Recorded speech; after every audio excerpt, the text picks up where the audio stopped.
All right, so you finally found that renovation project that you think you want to get started on. But then you realize that you're gonna need a budget for this project. Or maybe your lender's asking for a scope of work, or maybe your contractor's asking for a scope of work in order to know exactly what to do with this project, but you have no idea where to start. Well, today we're gonna dive into 6 steps for you to build a successful scope of work and budget for your next rehab project. So let's go ahead and dive right in.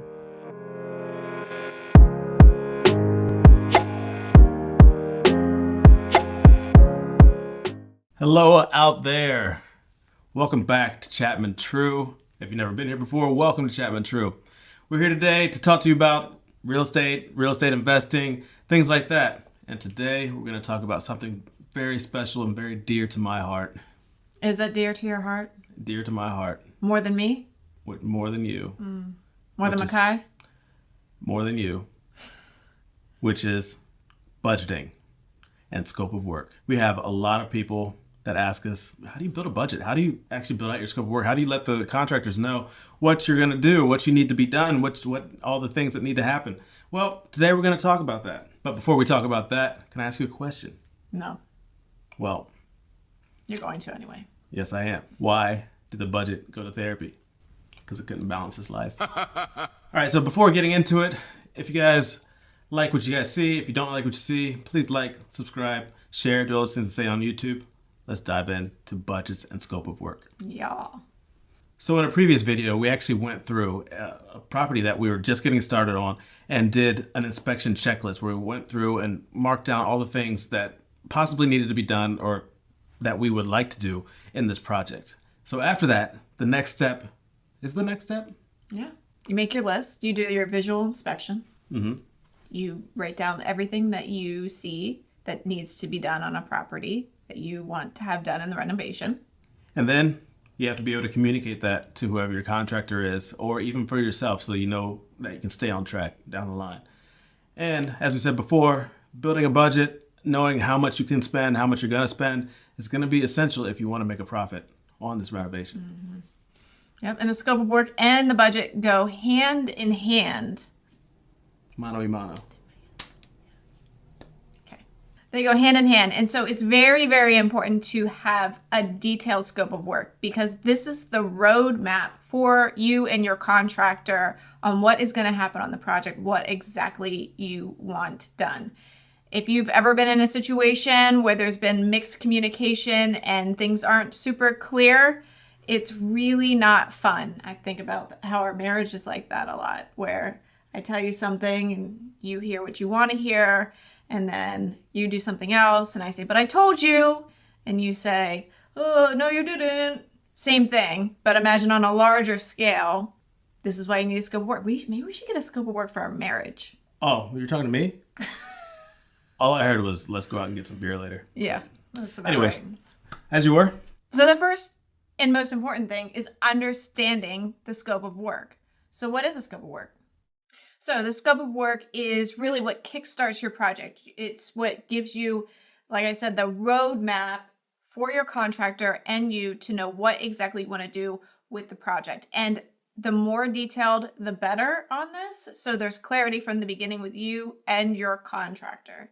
So just an example of this, we have done really detailed scope of works in the past. And then we've also done very simplified scopes of work where we just say, hey, we just want a brand new kitchen and some new floor, and that's it.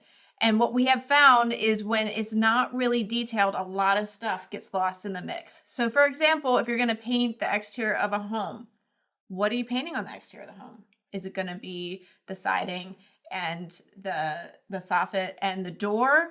Is it going to be the trim? Is it not going to be? What color? All of these things will help with a smoother project. So even if you can get down to the paint colors you're using, the kind of hardware that you plan to use, the vanities you want to use, if you can have this all lined out in the scope of work from day one, you're going to be rolling pretty smooth as long as your contractor is paying attention to the scope of work. True, because when you just leave it up to interpretation, Yep. people can really interpret some very interesting things. Yeah. So having a detailed scope of work is definitely going to be better in the long run. So what we're going to do is try to make it a little easy for you and give you 6 steps to building a successful scope of work and budget for a successful flipping project. So step number one is really understanding the scope of work. So actually, what is a scope of work before we get into this? So a scope of work is your roadmap to the entire project. This will outline and highlight all of the things that you want done in the renovation. And if it's really detailed and on point, it should include your paint colors, what exactly they're painting, how they're painting it, what sheen, down to what fixtures you want in the home. If you want to add lighting anywhere, where does that go? What is the fixture? What does the fixture look like that goes into that space? Where can they order it? Everything. So if you're going to just have a really laid out, really clear roadmap, then it's going to involve all of those details. Now you can get as detailed or as non-detailed as possible, but the less detail you have, the more room for interpretation by your contractor. We've had some interesting situations with recently with a contractor just deciding, I call it contractors gone rogue.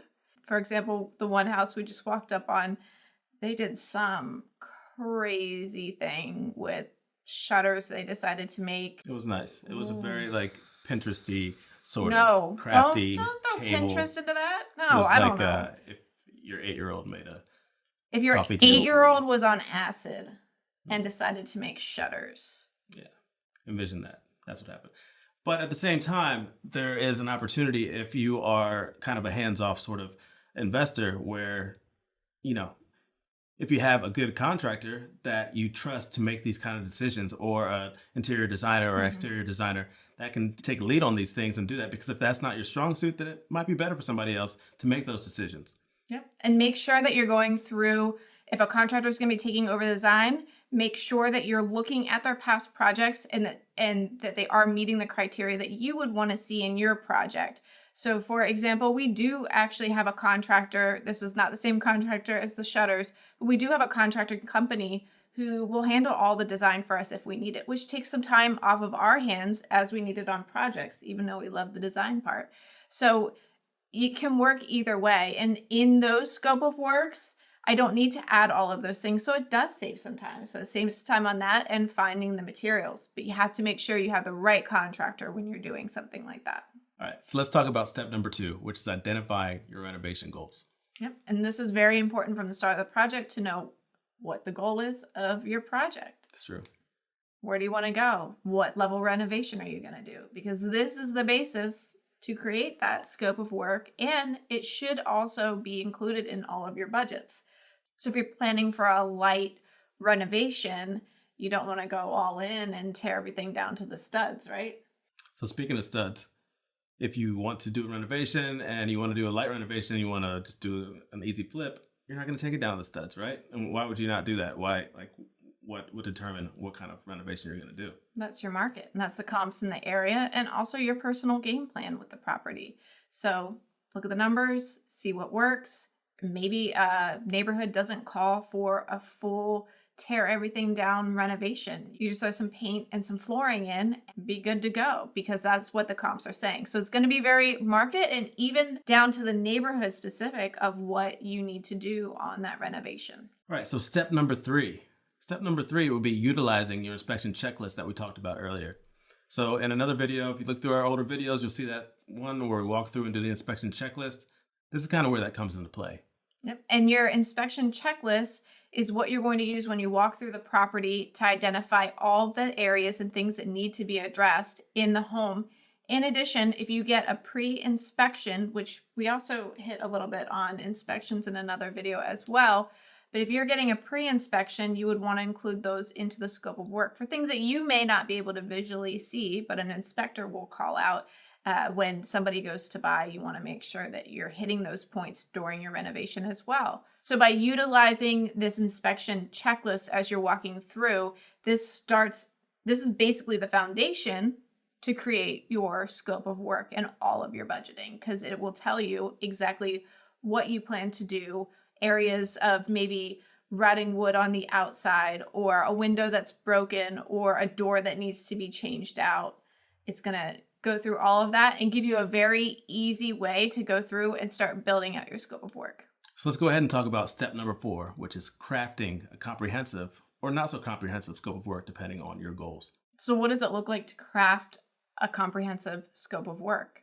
Well, I mean, I would imagine that it takes looking at some details, getting in there and putting them all down on a piece of paper, right? So what would you say is a good way to craft a scope of work? Is getting everything line by line on an Excel spreadsheet? Is it writing on the back of a napkin? Is it just getting on a phone call? What would you say is the best way? Definitely want to have it written out. So however that works for you, but have it very, very clear. I would say typed out is definitely better than handwriting, because I don't know about anybody else. My handwriting is, nobody would be able to read that.